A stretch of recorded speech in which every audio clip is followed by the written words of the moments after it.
Hello there and welcome. This session is designed to help you ease into deep, restful sleep. We'll begin with a simple meditation to calm your body and quiet your mind. Then, as you drift closer to sleep, I'll introduce a gentle bedtime story, just enough to carry you into your dreams. Before we begin, press the like button and subscribe for more sleep story videos. I'd love to hear from you.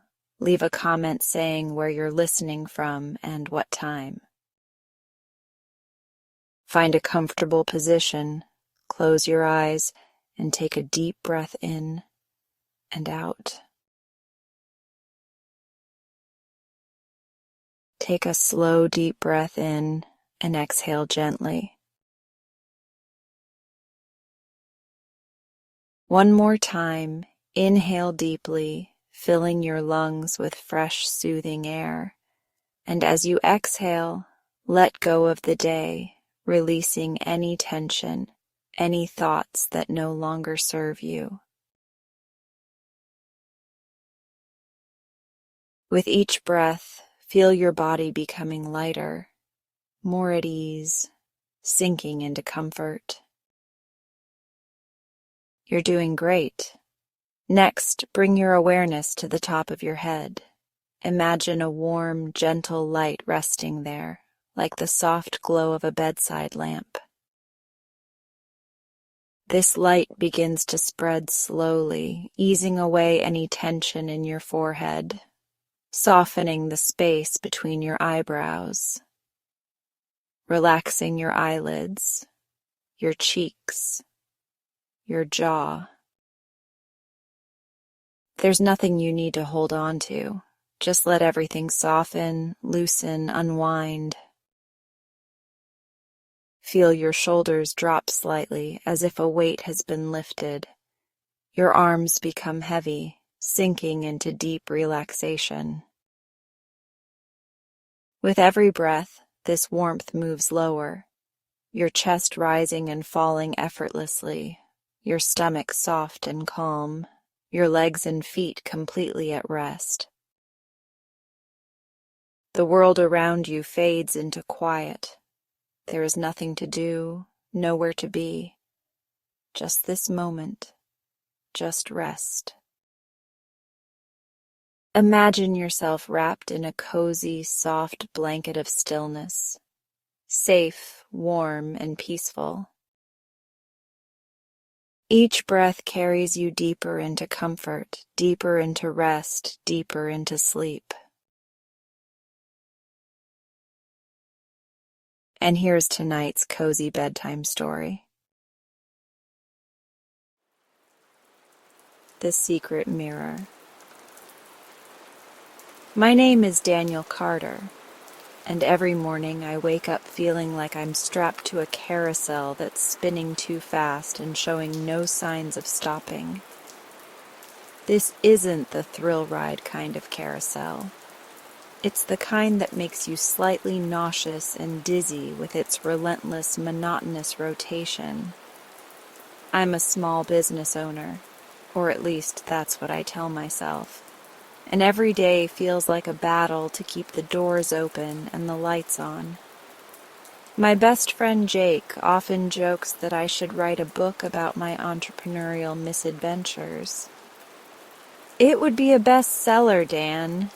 People love a good tragedy, he'd say with a laugh, clapping me on the back. But deep down, I know he worries about me. He's seen the toll the stress has taken on me over the years, both professionally and personally. Jake and I have known each other since college. He went into finance and quickly climbed the ladder at his firm, always looking like he stepped off a magazine cover. Meanwhile, I followed my dream of starting my own business. Carter's Gadgets, a shop that promised innovation but lately seems to deliver only disappointment. Jake has always been my sounding board, patiently listening to my daily rants about dwindling sales and market saturation. Then there's Miss Patel, my boss at the consulting firm where I work part-time to supplement my income. She's as strict as they come, with expectations as high as the skyscrapers in the downtown district where our office is located. Every day she reminds me of my precarious position at the firm. "Danny, your performance this quarter has been less than satisfactory," she would begin, her eyes scanning over the charts and graphs that seemed to scream my inadequacies. "I expect more from you, or I'll have to find someone who can deliver." Her words often feel like a punch to the gut. It's not just the business that's floundering. It's my entire existence. Some nights I lay awake staring at the ceiling, the weight of her words crushing me. What if failure is my fate? What if I'm not cut out for any of this? One particularly rough day, after a dismal sales report at the shop and a grueling meeting with Miss Patel, I met Jake at our usual spot, a quiet bar tucked away on a side street near my apartment. The place was dimly lit, with old jazz records playing softly in the background, a sharp contrast to the chaos of my daily life. "Danny, you've been at this for years, man," Jake said, his voice laced with concern as he sipped his drink. "Maybe it's time to think about a plan B." "Plan B," I mused, swirling the ice in my nearly empty glass. Does admitting defeat count as a plan B? It's not defeat, it's realignment. You're talented, Dan. Maybe your talents are just meant for something else, something bigger than this cycle you're stuck in. His words echoed in my mind as I walked home that night, the cool air feeling sharp in my lungs. Realignment. Was it possible that the very cycle I dreaded could be the key to breaking free? Could I redefine what success meant to me? As I lay in bed that night, instead of counting the failures that seemed to multiply with each passing day, I began to envision a new path. One where my business could evolve, where I could use my experiences, not just the successes, but the stumbles too, to reshape my future. Maybe Jake was right. Maybe this wasn't the end, but a chance to start something new, something better. With a newfound resolve, I eventually drifted off to sleep, the carousel slowing just enough to let me catch my breath. Tomorrow, I would face Miss Patel and the world with a different outlook. I wasn't just going to ride the cycle anymore. I was going to steer it. I had almost forgotten about the mirror as I tossed my keys on the small table by the door and shrugged off my coat. The mirror lay against the wall where I had left it, still wrapped in the brown paper that Mrs. Lillian had so carefully secured around it. As the evening sun streamed through the apartment windows, casting long shadows across the floor, I was reminded of the mysterious inscription, "You are what you see." Curiosity finally got the better of me, and I decided it was time to unwrap my impulsive purchase. As I peeled away the layers of paper, the glass caught the light, flickering as if it were winking at me, beckoning me to come closer. The frame was more exquisite than I remembered, carved with intricate designs that seemed almost to move in the dimming light.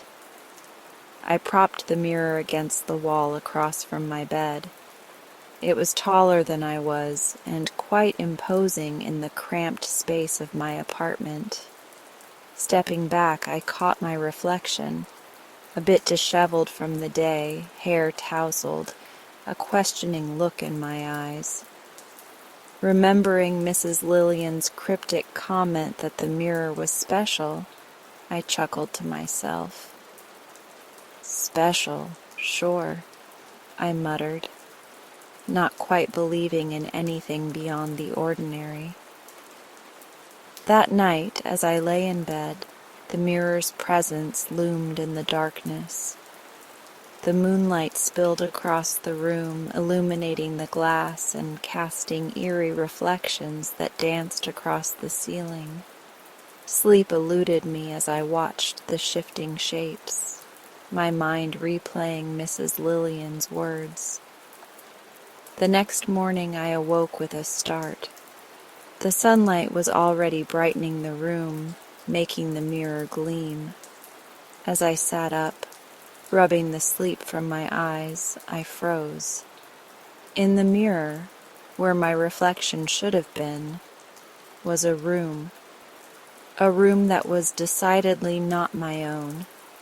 It was elegantly furnished with rich tapestries and ornate furniture that spoke of a bygone era. Heart-pounding, I stood and approached the mirror. The image shifted subtly with my movement, yet it clearly wasn't reflecting the reality of my apartment. "You are what you see," I whispered, recalling the inscription. Was this a window to another place? Another time, perhaps? Over the next few days, the mirror continued to reveal scenes that were both mesmerizing and bewildering. Each morning brought a new vista, a bustling Victorian street scene, a serene meadow that seemed straight out of a fairy tale, a somber library filled with ancient tomes. I began to document what I saw, sketching the scenes in a notebook with meticulous detail, trying to find a pattern or meaning. Compelled to learn more, I returned to the antique shop to speak with Mrs. Lillian. The bell above the door jingled as I entered, the familiar musty smell of old books and furniture greeting me like an old friend. "Back so soon, Daniel?" Mrs. Lillian emerged from behind a curtain, her eyes twinkling with a mix of curiosity and amusement. "I need to know about the mirror," I said, getting straight to the point. "It shows me things, places that aren't here, that can't be real." Mrs. Lillian nodded, as if she had been expecting this. "Ah, yes. The mirror doesn't just reflect, it reveals. It shows the heart's desires, hidden fears, and sometimes glimpses of the past or potential futures."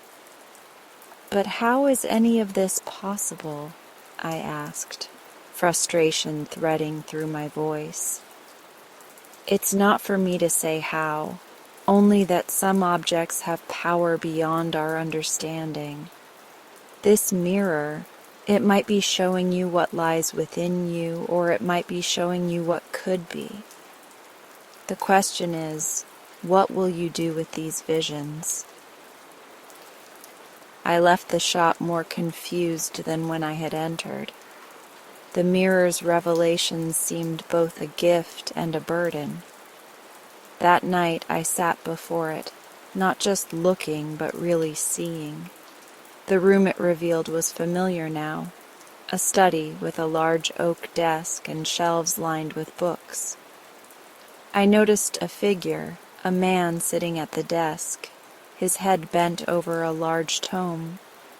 As I watched, he looked up, meeting my gaze through the mirror. His eyes were my eyes. His features echoed my own, but older, weathered by time and experience. The realization hit me like a wave. This was me, but not just any version of me. This was a potential future, a path that could be mine. From that night on, The mirror no longer felt like an oddity in my apartment, but a guide, a mentor of sorts.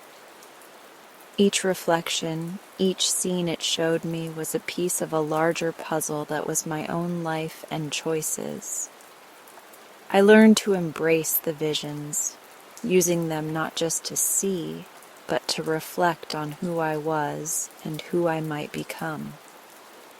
As I charted this strange journey, guided by the mysterious mirror, I came to understand that the most profound discoveries come from looking not just at, but into the reflections we fear, question, or long for. And throughout it all, I knew one thing for sure. The journey was far from over. As I chuckled to myself in front of the mirror, the very notion that I could proclaim myself a successful businessman seemed ludicrous. I was barely keeping afloat with my small online store, a venture that seemed to consume my days and haunt my nights with the ever-present fear of failure. Later that evening, as Jake and I lounged on the worn-out sofa in my cramped living room, I recounted the moment to him. With a can of beer in hand and a smirk playing on his lips, Jake didn't miss a beat. "You should keep doing it, man," he urged, leaning back and fixing me with a challenging look. "Every morning and every night, what do you have to lose?" "Besides my sanity?" I quipped, earning a boisterous laugh from him. But as the laughter faded, the weight of his suggestion hung in the air. It was just a joke, wasn't it?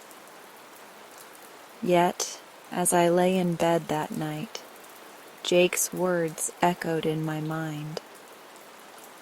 What did I have to lose? The next morning, I stood in front of the mirror again. The reflection staring back at me was disheveled, the bags under my eyes betraying nights of restless sleep. Clearing my throat, I straightened up, meeting my own gaze. "I am a successful businessman," I declared with a hesitant firmness. The words felt foreign, but I forced myself to believe them, if only for a moment. Days turned into weeks, and each day I adhered to the ritual. With every repetition, the statement seemed less like a lie and more like a possibility. I began to make changes, small at first. I updated my website, reached out to new suppliers, and streamlined my inventory. I read books on business strategy during my morning commutes and listened to motivational podcasts in the evenings. One particularly dreary Monday, a breakthrough came.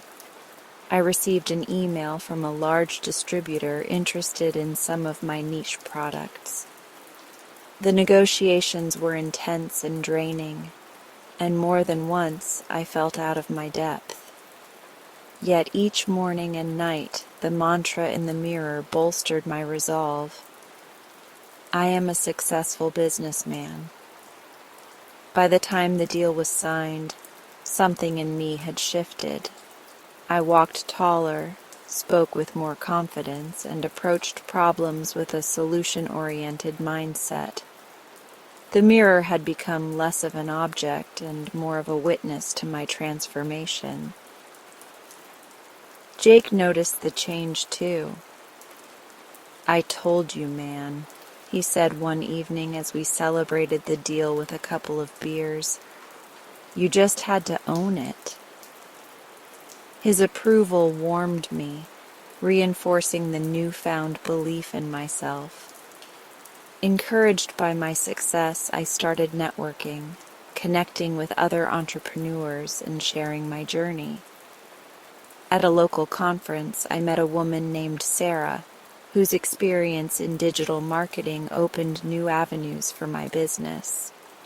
Together, we crafted campaigns that catapulted my store into the limelight, significantly boosting sales. The growth was palpable, and as my business expanded, so did my ambitions. I hired a small team, moved into an office, and set my sights on international markets. Each decision was a stepping stone, each failure a lesson learned. Months later, as I prepared for a major industry expo, I found myself in front of the mirror in a plush hotel room. The reflection showed a man dressed in a sharp suit, his eyes bright with anticipation and knowledge. "I am a successful businessman," I stated, not out of habit, but as an affirmation of my reality. The expo was a whirlwind of opportunities, with my booth attracting a steady stream of interested parties. Amid the chaos, my phone buzzed with a message from Jake. "Knock 'em dead, businessman," it read. I couldn't help but smile, a deep, genuine smile. That night, after the crowd had dwindled and the lights of the expo hall dimmed, I stood alone among the remnants of what was undoubtedly a turning point in my career. A sense of profound gratitude washed over me. I had stepped into the role that I had once mocked, driven not by fate, but by a dare. A simple challenge from a friend that had sparked a profound transformation. The journey from a joke to a testament of my determination was complete. Or perhaps it was just another beginning.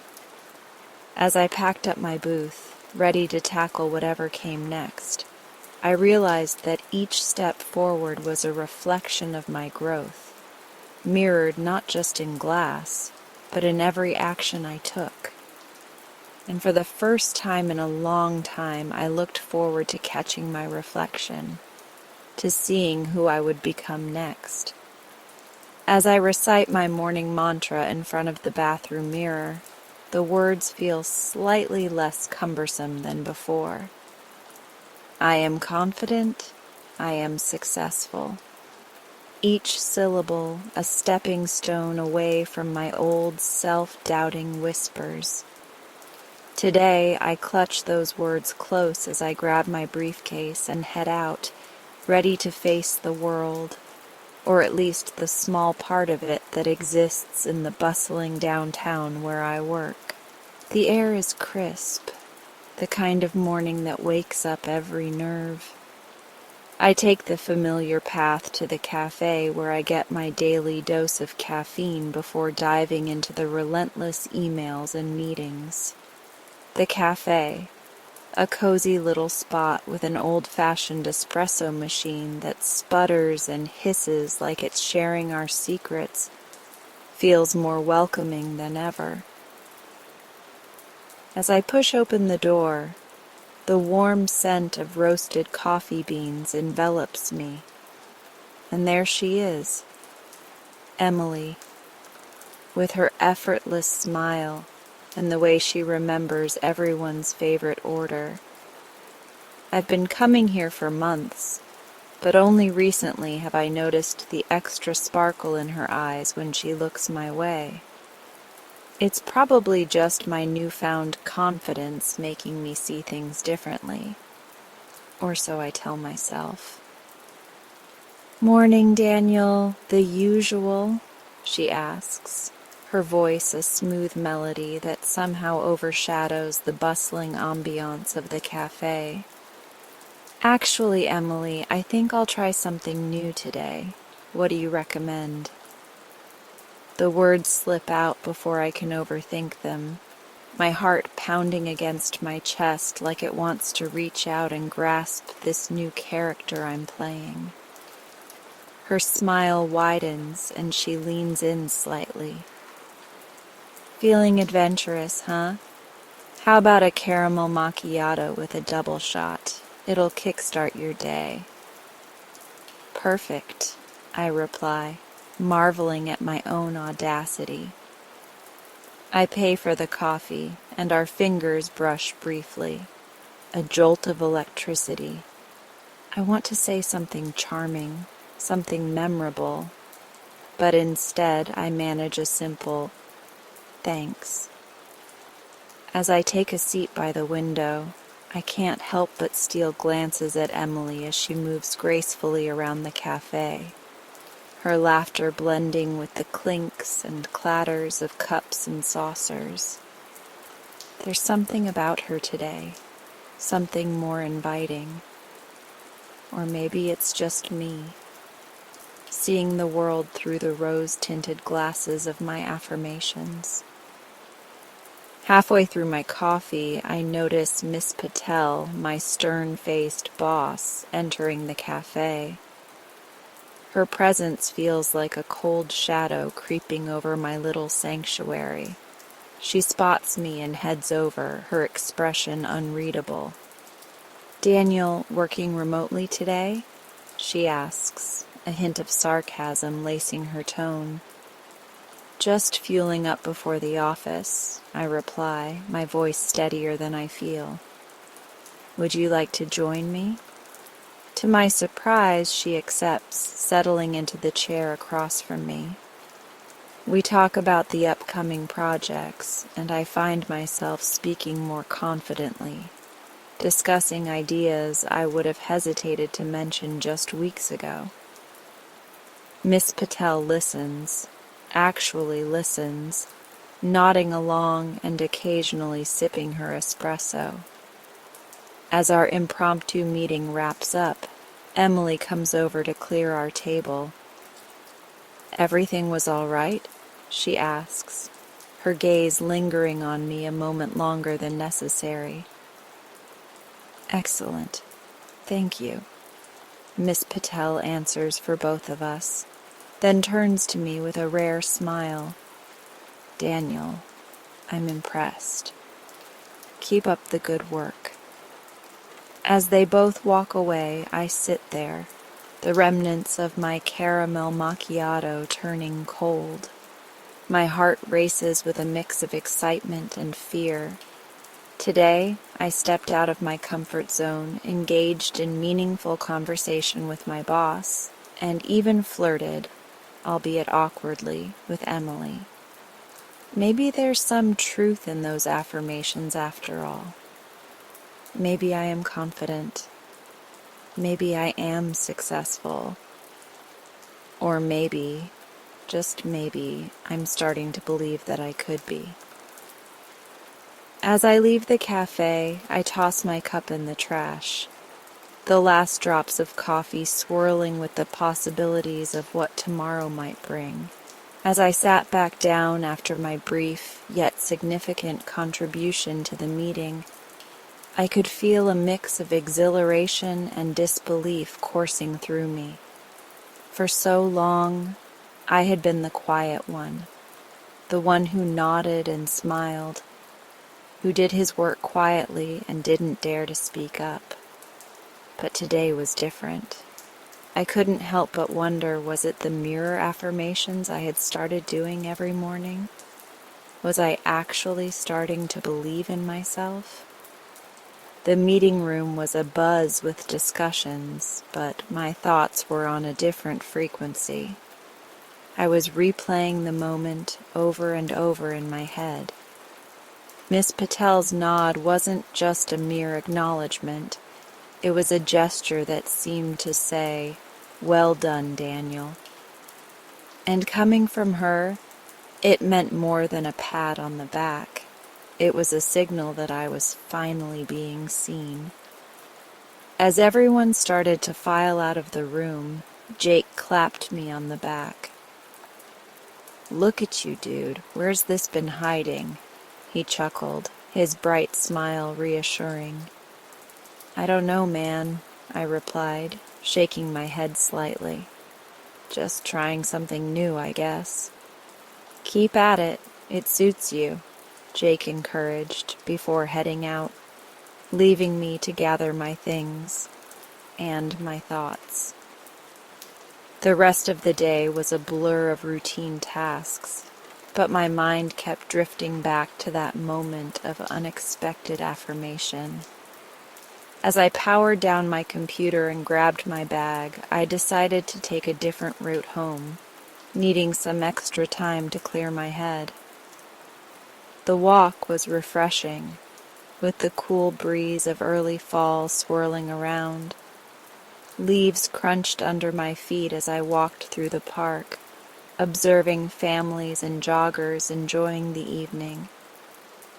The normalcy of the scene made my earlier experience at work seem even more surreal.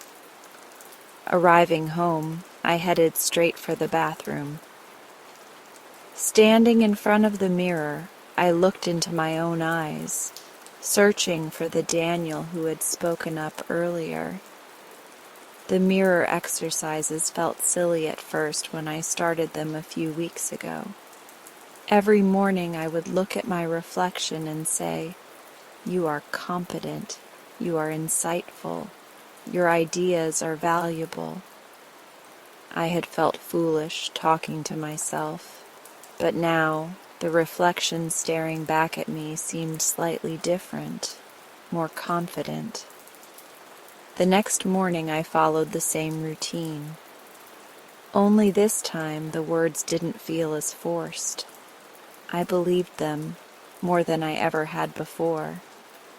At work, I noticed a slight shift in the dynamics. Miss Patel asked for my opinion on a project plan, something that had never happened before. My colleagues turned to listen as I spoke, genuinely interested in what I had to say.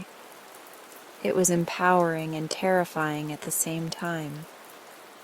Days turned into weeks, and each meeting became less daunting.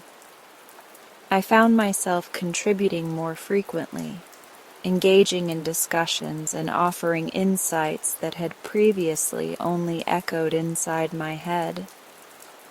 It wasn't just at work where I felt the changes. At a local coffee shop, I started chatting with a group of regulars, something the old Daniel would never have dared. We talked about everything from the weather to politics, and to my surprise, I enjoyed it. Then a new project landed on my desk, something that would normally have sent me into a spiral of anxiety. But with my newfound confidence, I saw it as a challenge, an opportunity to prove to myself and everyone else that I was more than capable. Miss Patel called me into her office one afternoon. As I entered, I braced myself, half expecting the old critical feedback. But instead, she surprised me. "Daniel, I've noticed a significant improvement in your engagement and contributions," she began, her tone more warm than usual. "I want to discuss your career path and opportunities for growth." The conversation that followed would have been unimaginable just a few months ago. We discussed potential leadership training and a plan for gradually taking on more responsibilities. As I left her office, I felt a sense of pride swelling inside me. The reflection in the mirror wasn't just showing a more confident version of myself. It was reshaping who I was in the real world. The months continued to unfold, each day building on the last, proving that the small steps were accumulating into significant strides. I was no longer just a participant in my life, but was actively shaping it. As I prepared for yet another meeting, this time to present a project I had led, I knew that this was just the beginning. There was so much more to learn, so many more challenges to face, and I was ready for all of it. The mirror had indeed worked, but not in the way I initially thought. It wasn't magic or some sort of psychological trick. It was simply me, believing in myself, one affirmation at a time. And that belief had changed everything. As I walked toward the small, cozy cafe where I was supposed to meet Emily, A myriad of thoughts raced through my mind. Had I really just asked Emily out for coffee? Was she actually interested, or was she just being polite? The cool autumn breeze did little to soothe the nervous heat blazing through my veins. Today felt different. It felt like a pivotal moment, and as I reached the entrance of the cafe, I paused to take a deep breath. Today, I was not going to be the same old Daniel who was crippled by self-doubt. Today, I was confident. I pushed open the door, and the warm scent of roasted coffee beans enveloped me. The cafe was bustling with the quiet hum of afternoon chatter and the clinking of cups. I scanned the room and found Emily already seated at a corner table, her eyes on a book. She looked up as I approached, her face lighting up with a smile that made my heart skip a beat. "Hey, Daniel," she greeted me, her voice as warm as the cafe's atmosphere. "Glad you could make it." "Wouldn't miss it for the world," I replied, trying to sound more confident than I felt. I ordered a coffee for myself and an herbal tea for her, remembering her preference from a conversation we had a while back. As we settled into our conversation, the initial nervousness I felt began to melt away. Emily was surprisingly easy to talk to. She listened intently and shared stories of her own, laughing at my jokes and nodding thoughtfully at my opinions. It was as if a door had opened, behind which lay a connection I had never imagined could exist between us. "So, Emily, how come you know so much about classic literature?"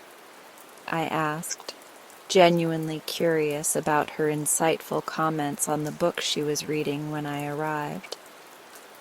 She chuckled, a light melodic sound that filled the space between us. "I guess I've always been a bit of a bookworm. My parents are both professors, so our house has always been filled with books.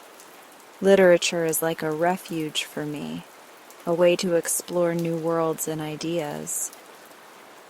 "That's amazing," I said, feeling a spark of connection.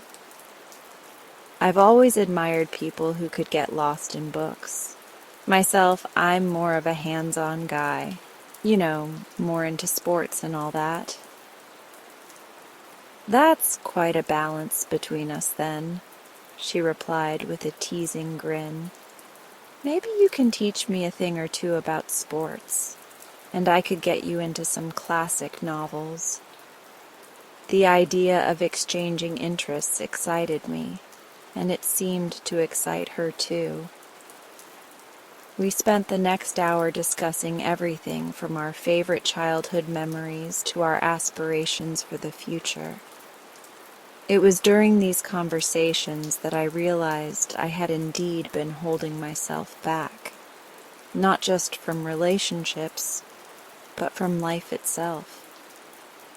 As our coffee cups emptied and the sky outside turned a dusky pink, I felt a sense of accomplishment. I had taken a step out of my comfort zone, and it had led me to this moment of genuine connection. "Thanks for today, Emily. I really enjoyed it," I said as we stood to leave. "Me too, Daniel," she smiled. "Let's do this again soon." "Absolutely," I agreed, feeling more confident than ever. As we walked out of the cafe together, I realized that confidence was not just about feeling secure in myself. It was about opening myself up to new opportunities, new connections, and maybe new beginnings. As I walked away from my meeting with Mr. Hayes, a flutter of excitement danced in my stomach. It was more than just the adrenaline of a successful pitch.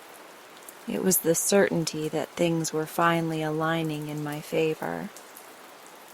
Mr. Hayes hadn't just listened. He had leaned in, genuinely intrigued by what I had to offer. His nod wasn't just polite, it was promising. I couldn't wait to share the news with Jake.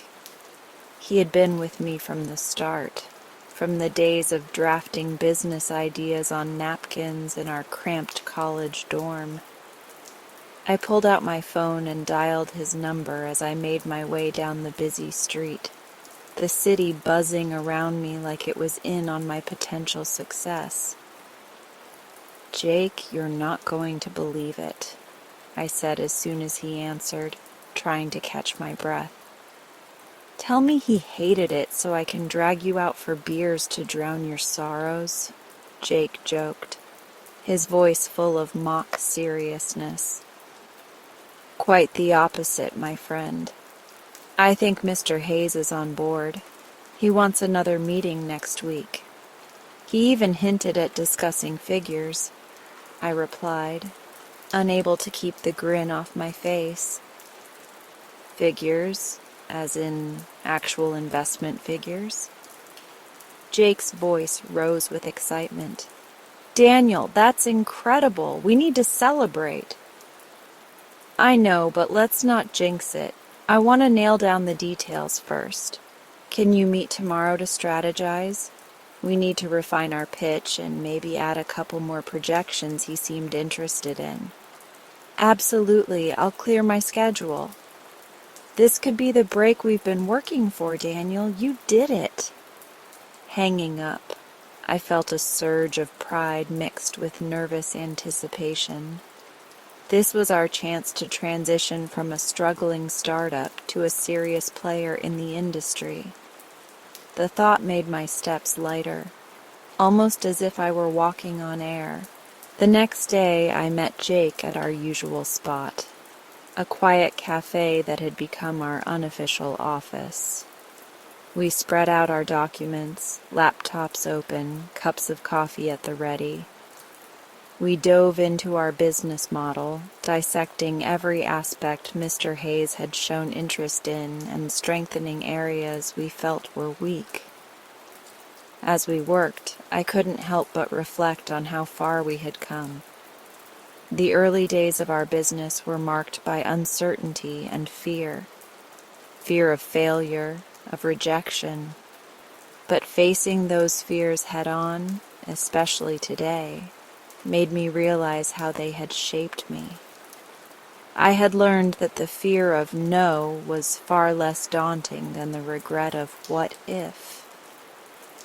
The following week, I walked into the second meeting with Mr. Hayes with Jake by my side. We were prepared, our presentation polished to a shine. Mr. Hayes greeted us with a warm smile, which did little to calm the butterflies in my stomach. "Gentlemen, I've been looking forward to seeing what else you have to offer. Your initial pitch was quite impressive," Mr. Hayes began, settling behind his massive oak desk that seemed to command respect just as much as the man himself. Over the next hour, we laid out everything: our vision, detailed financials, and the growth potential. Mr. Hayes listened, nodding occasionally, his eyes sharp and assessing. Finally, he leaned back in his chair, tenting his fingers as he regarded us both. "I must say, I'm impressed by your dedication and thoroughness. It's refreshing to see young entrepreneurs so passionate about their work." My heart pounded in my chest as he paused, leaving the room hanging on his next words. "I'm willing to invest," he announced, and it felt as though a weight lifted off my shoulders. "However, I want to be clear about my expectations and involvement. I believe in your company, but I will require regular updates and a clear return on investment strategy." Of course, Mr. Hayes, we wouldn't have it any other way, I assured him, feeling Jake's relieved glance at my side. We spent the next half hour discussing terms and expectations.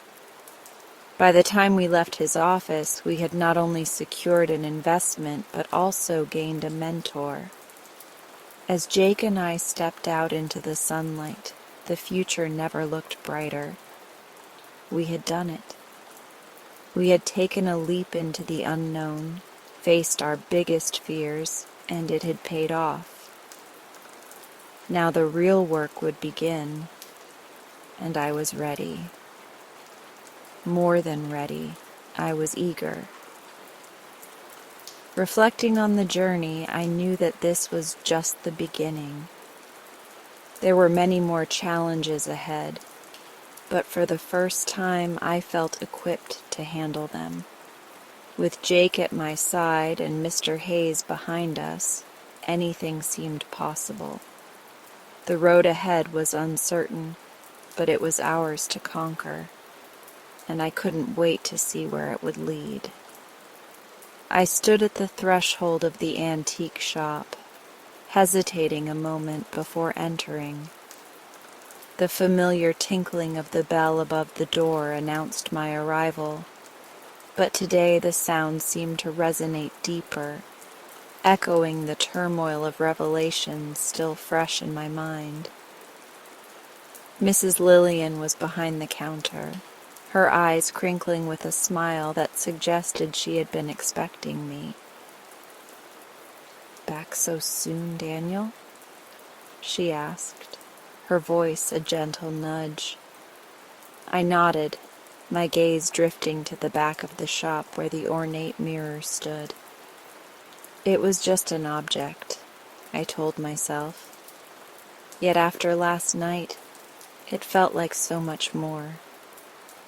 I've been thinking about what you said, I admitted, finding it easier to speak to her than I had anticipated. The mirror didn't change you, Mrs. Lillian repeated, her tone soft and thoughtful. It just helped you see who you've always been. Her words had haunted me since our last conversation. I spent the night staring at my ceiling, pondering the reflection I had seen. It wasn't just my physical appearance that had startled me, but the surge of emotions and hidden truths that seemed to pour from my own eyes back at me. I was confronted by fears and dreams I had buried so deep that seeing them laid bare was both shocking and enlightening.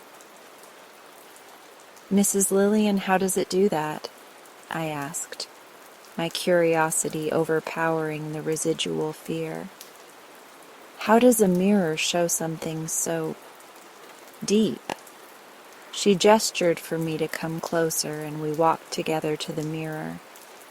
"This isn't an ordinary mirror, Daniel. It's a kind of catalyst, a tool for introspection. It shows you not what you look like, but who you are, your essence, if you will." I stood before the mirror again, half expecting to see another jarring revelation.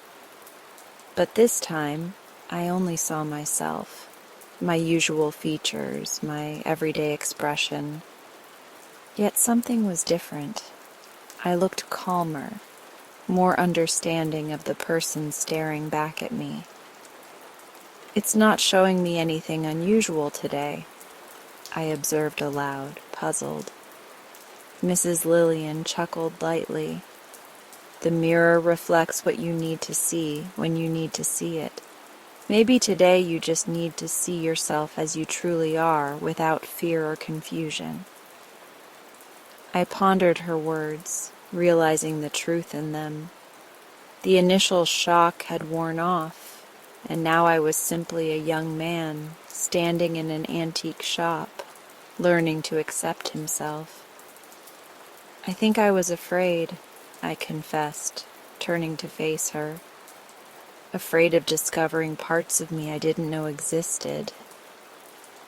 That's a common fear, Mrs. Lillian reassured me. Many people are. But you, Daniel, you came back. That means you're ready to face whatever comes next. What does come next?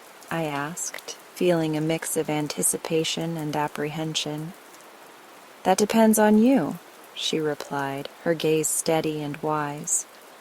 You can use what you've learned about yourself to grow, to make changes, or to simply understand yourself better. The path you choose is yours alone. I felt a sense of empowerment wash over me. The mirror had indeed shown me facets of my identity that I had ignored or suppressed, but knowing them now felt like I had been given a set of keys to more doors, possibilities I hadn't dared to explore before. Thank you, Mrs. Lillian, I said sincerely, for helping me see. She smiled warmly.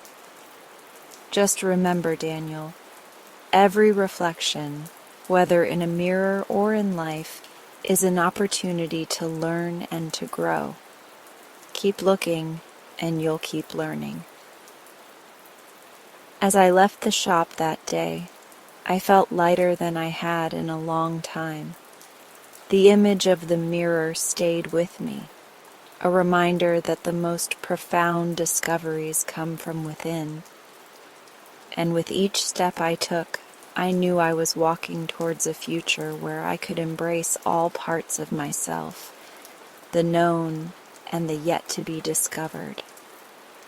As Mrs. Lillian's words settled in the air like dust after a storm, I stood silently in front of her, the weight of her statement pressing down on me. The antique shop, with its myriad of forgotten treasures and the musty scent of bygone eras, suddenly felt like a sanctuary, a place where hidden truths surfaced. "You look bewildered, Daniel," Mrs. Lillian remarked, her eyes twinkling with a mix of mischief and wisdom. "Did you think the mirror had magic powers?" I chuckled, more out of nervousness than amusement. "I suppose I did," I admitted, shifting uncomfortably on my feet. "But when I saw myself, it wasn't me, or at least not the me I thought I knew." Mrs. Lillian nodded, walking over to a dusty shelf lined with old books and various trinkets. "Mirrors are curious things. They show us not just our faces, but our fears, our hopes, and sometimes the parts of us we are too scared to face." As she spoke, she gestured for me to follow her to the back of the shop where the mirror stood. It was tall and ornate, with a frame that twisted and turned like the branches of an ancient tree. The glass itself seemed to shimmer slightly, as if it were more a gateway than a mere reflective surface. "Go on," she urged. "Look again." I approached the mirror hesitantly, half expecting to see something otherworldly. But this time the reflection was unmistakably me. The same brown eyes, the same crooked smile. Yet something was different. My eyes seemed deeper, more aware. "It's just me," I said, turning to Mrs. Lillian, confused. "It's always been you, Daniel," she replied. "The mirror shows many things. It can frighten or enlighten, depending on what one is willing to see. Last time, what did you see?" I thought back to my previous visit, to the rush of emotions and the strange vision of myself, older, stronger, and somehow more serene. "I saw who I could be," I said slowly, the realization dawning on me. "Not a different person, but a better version of myself." "Exactly," Mrs. Lillian said, smiling broadly. "The mirror didn't change you. It doesn't have that power. No mirror does. But it can inspire change. It makes you confront the potential you hold inside, the potential you may be too afraid or too complacent to acknowledge. I looked back at my reflection, seeing not just the man I was, but the man I could become. It was a powerful, intimidating revelation. "How do you know so much about mirrors and reflections?" I asked, my curiosity piqued. Mrs. Lillian chuckled softly, her eyes crinkling at the corners. "I've lived a long time, Daniel, and I've seen many people look into that very mirror. Each sees something different, something deeply personal. I have learned from their experiences and, of course, from my own." "What did you see?" I found myself asking. Her expression softened, and for a moment she looked far away, lost in a memory. "I saw forgiveness," she whispered. "The forgiveness I needed to give myself." The air between us filled with an unspoken understanding. The mirror, with all its mystique, was but a tool, a conduit to deeper self-awareness and introspection. "Thank you, Mrs. Lillian," I said, my voice filled with gratitude. "This mirror, it's a lesson, isn't it?" "It is, Daniel," she replied. "One of many you will encounter. Just remember, the most important lessons come from within. The mirror just helps you see them more clearly." As I left the shop that day, the reflection that followed me was no longer a stranger but a companion who was me, Daniel, with all my flaws and potential. The journey ahead felt less daunting, knowing that the change I sought was not beyond my reach, but within my grasp. And all it took was a look in the mirror, a mirror that showed not just who I was, but who I could be. As I walked Emily home after our coffee date, the cool evening breeze felt like it was whispering secrets just for us. The streets were quieter than usual, the lamplights casting golden pools on the pavement, each step bringing a comforting rhythm to my thoughts. Emily's hand felt just right in mine, her fingers lacing through mine with ease that spoke of familiarity yet to be fully explored. "Daniel, it was really nice," Emily said, her voice a soft melody that played with the wind. "It was, wasn't it?" I replied, my heart doing somersaults.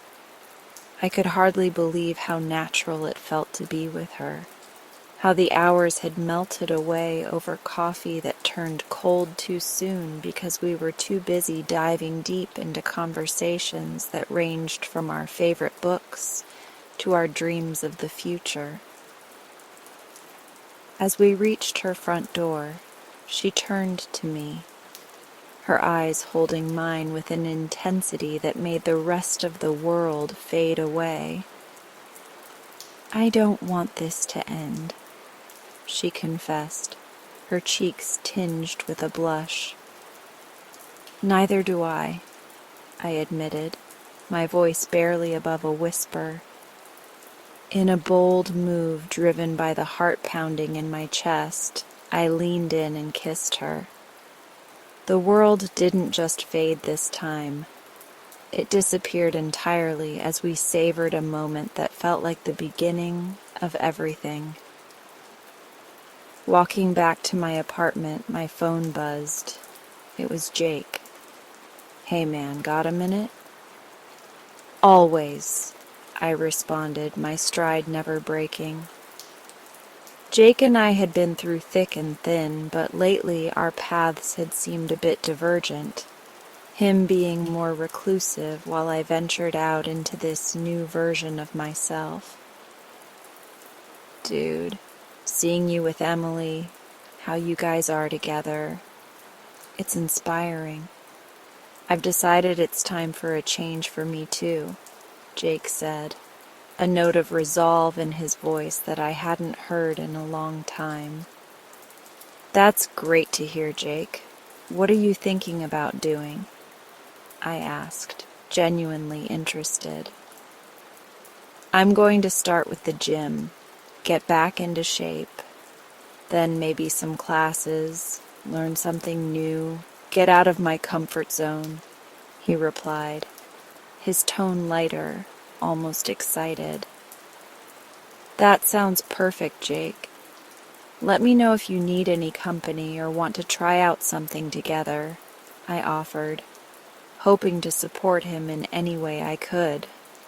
After all, his decision to embrace change was partly inspired by my own steps forward. The next morning, I met Jake for a jog in the park, a routine I had started with Emily but was more than happy to extend to Jake. The crisp morning air was refreshing, invigorating even, as we paced ourselves around the winding trails.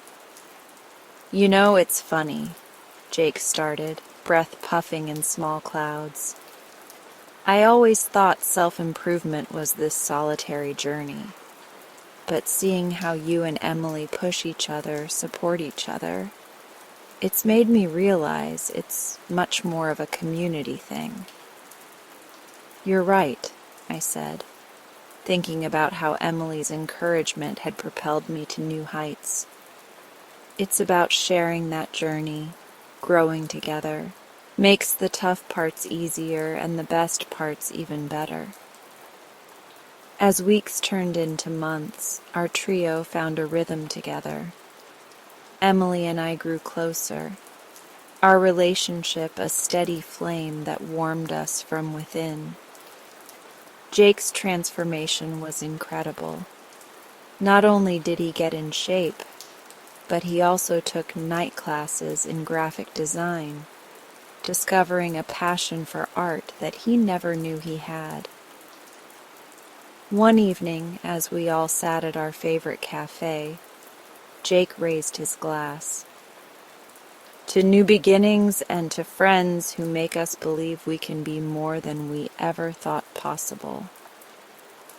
We echoed his toast, the clink of our glasses a punctuation in our shared story of love, growth, and transformation. As I looked at Emily, her hand finding mine under the table, and Jake, his smile bright and hopeful, I knew this was just the beginning.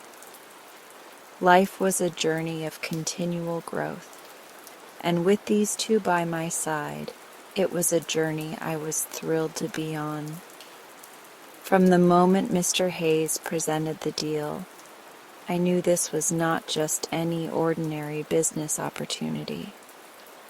It was a test of my courage, my resolve, and my readiness to step into the shoes of the entrepreneur I had always aspired to be.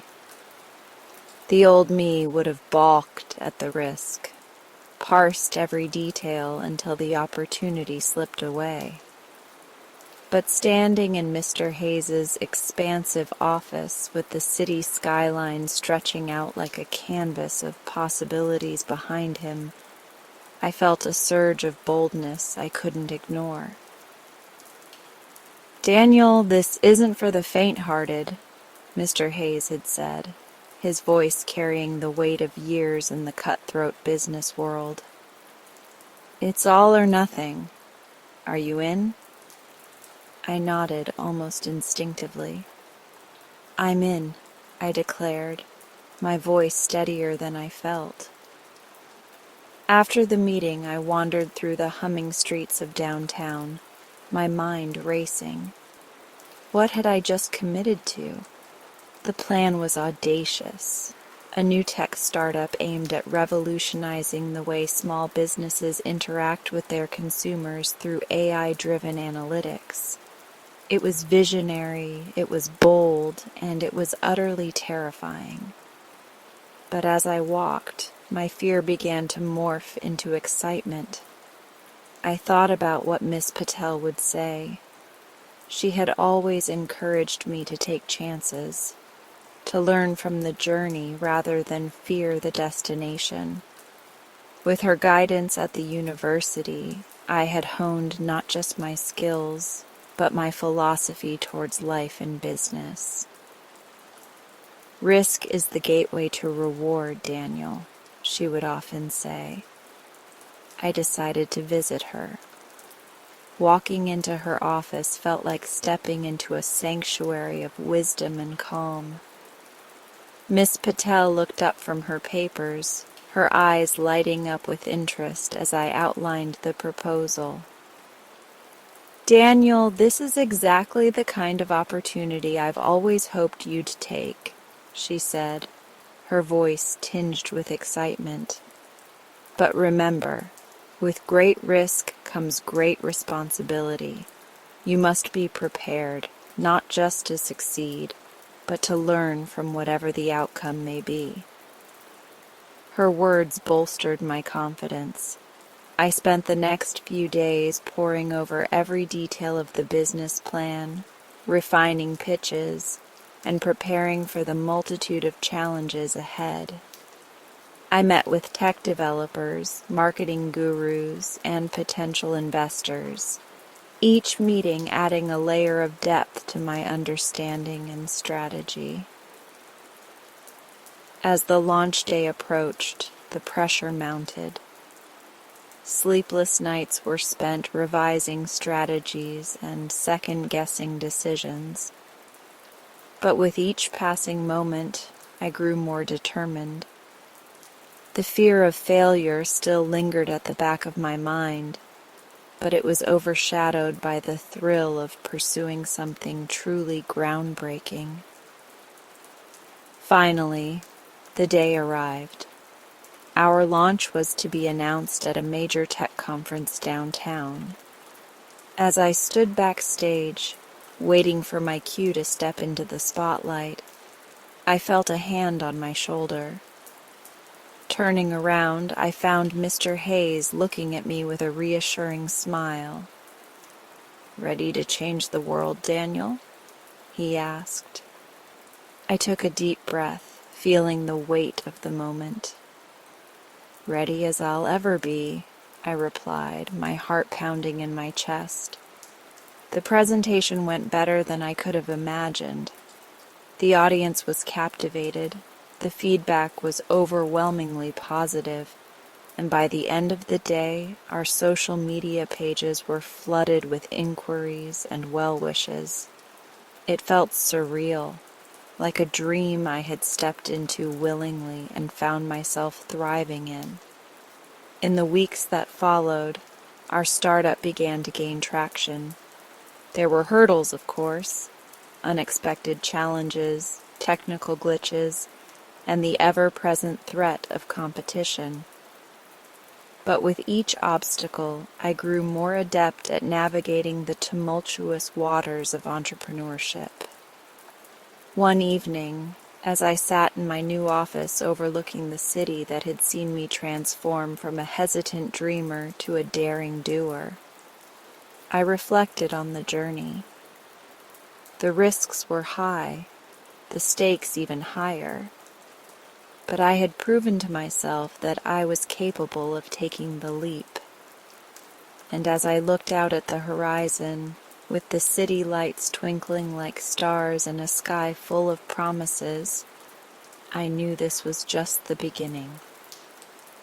I remember the first day I flipped the sign on my shop door to open, my heart pounding like a drum in my chest. The uncertainty of those early days seems like a distant memory now. The boutique, with its curated collection of vintage clothes and rare accessories, has not only survived but thrived, growing beyond my wildest dreams. As I stand here today arranging a display of silk scarves, I can't help but reflect on the journey. Miss Patel, my landlord and unintentional mentor, stops by more often these days, not to collect rent, but to admire the transformation. Today she walks in with that familiar, brisk pace, her eyes scanning the meticulously organized shelves before settling on me.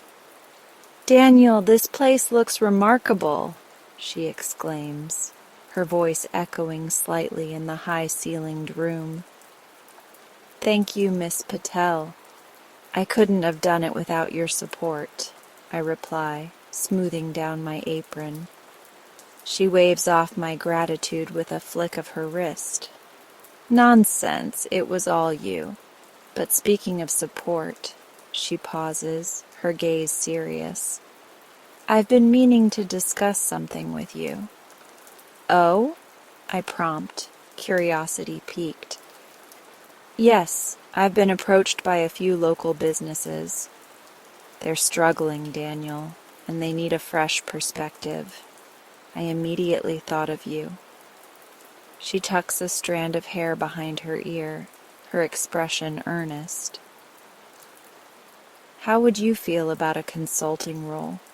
Helping others see their potential just as you have?" The offer takes me by surprise. Me, a consultant? It's a far cry from the doubts that used to cloud my thoughts. But then, I think of my reflection in the mirror this morning, confident, assured. It wasn't the mirror that had changed me. It was how I viewed myself in it. "I'd be honored, Miss Patel. Helping others find their way just as I did feels like the right next step." Her smile could light up the room. "I knew you'd say that. Let's get you started then. There's much to do." As she leaves, I turn my attention back to my shop, a sense of accomplishment swelling in my chest. Yet there's no time to bask in the feeling. There's work to be done. Later that day, Jake and Emily stop by. They've been instrumental in the shop's digital presence, turning our Instagram into a vibrant showcase of our collection. Emily rushes over, her tablet in hand, buzzing with excitement. "Daniel, look at this. We've been invited to participate in a local fashion week. They want to feature our collection in their vintage segment." Jake, always the calm to Emily's storm, nods in approval. "It's a big opportunity, man. Your story, our story, it's resonating with people." The news sends a thrill through me. Participating in a fashion week was on my dream list, one of those far-off goals now turning into reality. "That's amazing. We have to pull out all the stops. Let's make sure our collection stands out," I say, my mind already racing with ideas. Over the next few weeks, we dive into preparations. Choosing the right pieces feels like curating an art exhibit. Each item tells a story. Each tag shares a memory. Emily handles the social media tease, posting sneak peeks that garner excitement and anticipation. Jake works on the logistics, ensuring that everything from transport to setup is flawless. The night before the show, the three of us stand in the empty boutique, surveying the rows of empty racks. Tomorrow, those racks will be on display under the bright lights of the fashion week. "It's more than just clothes, isn't it?" Emily muses, her eyes reflecting the soft glow of the overhead lights. "It's about the stories we tell," I add, "about seeing beauty in the old, the forgotten, It's about perception.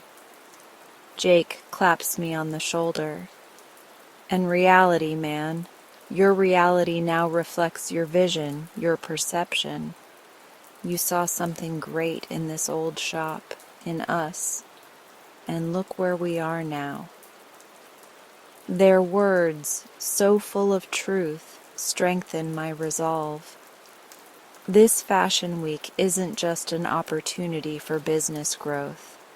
It's a chance to showcase a philosophy, a belief that what we see in the mirror is within us, waiting to be realized and manifested in the world. As I lock up for the night, I take one last look at my reflection in the glass door. The man staring back wears a look of determination, ready for the challenges and triumphs ahead. Yes, the journey has been long, and yes, the road ahead is uncertain. But as I've learned, when you change how you see yourself, the world changes around you. Stepping into the cool evening air, I feel ready. Ready to step through the looking glass into a new chapter, where reality mirrors not just perception, but the dreams we dare to dream. As I stand before the mirror in the quiet of my room, the soft light of dawn casting a gentle glow around the edges of my reflection, I can hardly believe the man staring back at me. Gone are the shadows under my eyes, the uncertain tilt of my shoulders that spoke of a burden too heavy to bear. Instead, the person looking back at me wears a smile of quiet confidence, his eyes bright, his posture relaxed. I am exactly who I was meant to be, not because the mirror holds any magic, but because I finally recognize my own strength. The journey here wasn't easy. It took more tears, more laughter, more pain and joy than I ever imagined. Just a year ago, I was lost, wandering through life without direction, without purpose. That was until Jake came crashing back into my life like a storm, upending everything I thought I knew. Jake, with his unwavering belief in the impossible, his relentless drive to pursue what he loved no matter the odds. He challenged me, pushed me to question everything. Our late-night debates, our endless conversations that stretched until the dawn. Those were the moments that sparked something within me. He never gave up on me, even when I had given up on myself. And then there was Mrs. Lillian, the old neighbor with a knack for showing up exactly when I needed guidance, though I never knew I needed it until she spoke. Her words were often cryptic, wrapped in riddles and stories of her own youth, but they struck chords deep within me. "The only magic in this world is the kind you make yourself," she would say, her voice firm yet kind. It took losing everything to understand what she meant. The night I thought I would lose Jake, when the accident happened, the world seemed to collapse around me. The hospital, the beeping machines, the sterile smell that permeated everything. It was overwhelming. I stood by his bed, watching his chest rise and fall, wondering how I could possibly go on if he didn't wake up. But he did wake up, and when he did, something inside me shifted. It was as if his resilience, his refusal to let the darkness engulf him, lit a spark in me. I started to fight, not just for him, not just for Mrs. Lillian, but for myself. I threw myself into my work, into my passions. I started to write, something I hadn't done since I was a kid, scribbling stories in notebooks Mrs. Lillian gave me. My stories weren't just words. They were reflections of everything I had learned, everything I had experienced. They were tales of resilience, of hope, of the magic that happens when you refuse to give up on yourself. Now, as I look into the mirror, I realize that the image I see is not just a reflection of myself, but of everyone who touched my life. Jake's impish grin seems to dance in my eyes, Mrs. Lillian's wisdom in the set of my jaw. I step closer to the mirror, place my hand against the cool glass. "Thank you," I whisper, not sure who I'm speaking to.